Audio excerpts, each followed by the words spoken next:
¡Aquí estoy, UNED!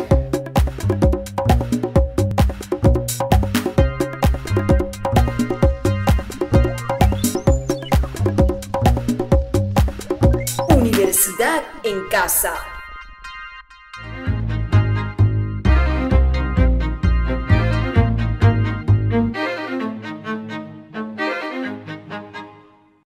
Buenas, bachilleres del cuarto semestre de la Escuela de Medicina de la Universidad Nacional Experimental Francisco de Miranda. Yo soy el profesor Francisco Eduardo Calderón Márquez, profesor de la Cátedra de Morfofisiopatología 1. Hoy vamos a entrar con el tema más controversial de la materia, ya que se refiere a términos, a conceptos, a definiciones. Y es muy importante que todos ustedes manejen estos términos, ya que le permitirá la comprensión y entendimiento de la materia. Nosotros vamos a hablar de lo que es salud y enfermedad. Para introducir, empezamos hablando de salud y nosotros vamos a tomar en cuenta un aspecto, el más importante, desde el punto de vista morfofisiopatológico, como es la parte orgánica. Sin embargo, la Organización Mundial de la Salud ya para el año 1946 había hecho una reunión donde ellos tomaron la decisión en esa reunión de crear la nueva definición de salud. Entra en vigencia para el año 1948 y este concepto abarca lo que es el bienestar desde el punto de vista físico, mental y social. No solamente la ausencia de invalidez o infecciones o enfermedades, sino el aspecto físico, mental y social. Y podemos resumir esto como un completo estado de bienestar biopsicosocial. Nosotros entendemos que la parte biológica es lo más importante porque vamos a hablar de células y vamos a hablar de órganos y sistemas y del funcionamiento de nuestro organismo en condiciones patológicas. Nosotros, tomando que un individuo alcance un completo estado de bienestar físico, mental y social, es un indicador de logro para el bienestar del individuo. Para nosotros hablar de salud debemos tomar en cuenta patrones biológicos que presentan la mayoría de las personas, tomando en cuenta la normalidad estadística y biológica como patrón de referencia. Sin embargo, nosotros debemos tomar en cuenta que para que exista esta normalidad debe haber un estado de salud o de bienestar, y eso depende del equilibrio del medio interno. A ese término se le denomina homeostasis y simplemente la respuesta que tiene nuestro organismo ante una captación de cambios externos e internos y responde de una manera equilibrada, manteniendo el equilibrio de ese medio interno a través de dos sistemas. ¿Qué sistemas participan en la homeostasis? El sistema nervioso central y el sistema endocrino. Entonces, hablar de homeostasis es hablar de estabilización de los estados corporales normales en el organismo. Para nosotros hablar de enfermedad debemos tomar en cuenta que la homeostasis como patrón de referencia nos enseña que nuestro cuerpo funciona de manera normal, en condiciones biológicas normales. Cuando nosotros rompemos ese patrón de equilibrio, entramos en un estado patológico y podemos definir a la enfermedad como una condición en la cual se produce una serie de alteraciones que se van a manifestar con una serie de signos y síntomas. Nosotros vamos a estudiar otros términos como patología, que etimológicamente deriva del griego, como es la palabra patos, que refiere a sufrimiento, y logo, estudio, y va a encargarse del estudio de los aspectos del punto de vista funcional y estructural que se manifiestan en un proceso morboso, en un proceso de enfermedad. De ahí la patología estudia una serie de manifestaciones de tipo estructural y funcional, y es lo que se va a determinar en el estudio de la enfermedad. Nosotros además vamos a ver otros términos como fisiopatología, como anatomía patológica, que son los que engloban esta materia, morfofisiopatología. Nosotros, para tomar en cuenta la evolución de la enfermedad, debemos tomar en cuenta el momento en el cual el organismo entra en contacto con esa causa, con esa noxa, y tenemos que tomar en cuenta que el estudio de esas causas se le denomina etiología. Ella estudia en sentido amplio la causa y posibles causas que generan la enfermedad.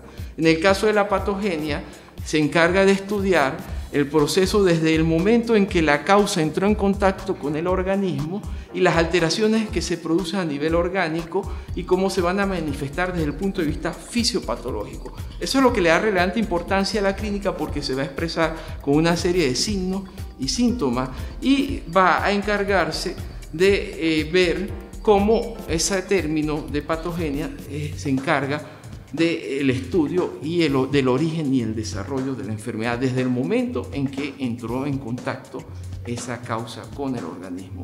Desde el punto de vista estructural, debemos tomar en cuenta la anatomía patológica como otro término de relevante importancia, ya que es una rama de la medicina que se encarga de estudiar las alteraciones desde el punto de vista anatómico e histológico en procesos morbosos o en estados patológicos y que se van a manifestar con una serie de signos y síntomas que nos van a orientar en la clínica.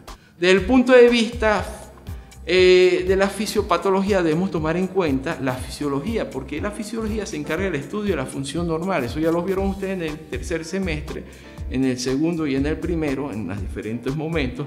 La fisiología, partiendo de esa función normal, nosotros vamos a estudiar las posibles alteraciones en esos estados patológicos, y eso es lo que se le denomina fisiopatología, estudio del funcionamiento de un organismo enfermo. Nosotros, después de observar todas esas manifestaciones, vamos a ver una serie de manifestaciones clínicas que se dan con una serie de signos y de síntomas. El signo se refiere a una señal, el síntoma a algo que ocurre. El signo se refiere a algo de manera objetiva, que nosotros lo vemos. El síntoma es subjetivo, el paciente nos refiere a una situación que está ocurriendo en él. De ahí la importancia del término de síndrome, que significa correr juntos. Etimológicamente deriva del griego y refiere a correr juntos, y es la manifestación que se da con el conjunto de signos y síntomas que configura un estado patológico, pero de por sí ni un signo ni un síntoma de manera aislada es revelador de un síndrome. Cuando nosotros hablamos de patoneumónico, nos hablamos de revelador, literalmente deriva del griego y es revelador de enfermedad.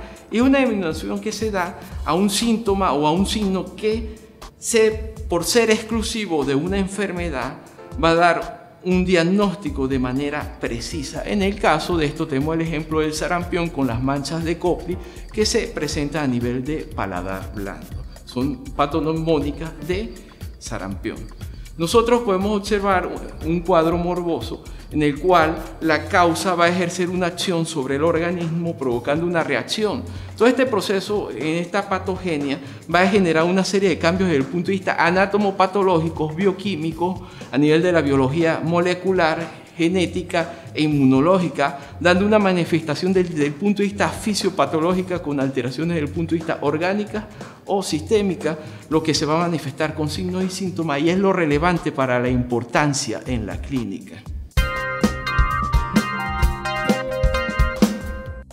Para nosotros el tiempo es muy importante en el estudio de la enfermedad, ya que el tiempo indica un término nuevo para nosotros en el estudio, como es la patocronía, que estudia la evolución de la enfermedad en el tiempo.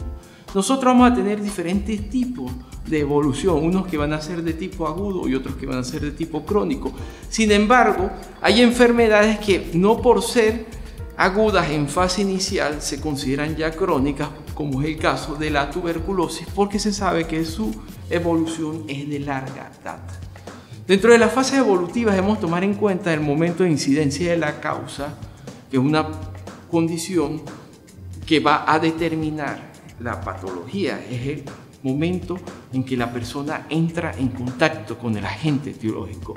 En el caso de una enfermedad infecciosa ocurre un periodo de incubación en el cual el microorganismo se puede multiplicar. Posteriormente continúa con un periodo prodrómico donde aparecen unos signos premonitorios que van a marcar el inicio de la enfermedad, que de por sí no son la manifestación clínica per se de esta enfermedad, sino que van a marcar el inicio para que después aparezca una fase de incremento o de aparición de la enfermedad, seguida posteriormente por una fase de estado o fase ANME, en la cual es la máxima expresión de las manifestaciones clínicas. Posteriormente empiezan a desaparecer todos los síntomas en una fase de declinación para llegar a una fase ya de terminación donde ocurre crisis ilícito, es decir, la enfermedad va desapareciendo, quedando una última fase como es la convalescencia, en el momento en que la persona empieza a recuperar la salud.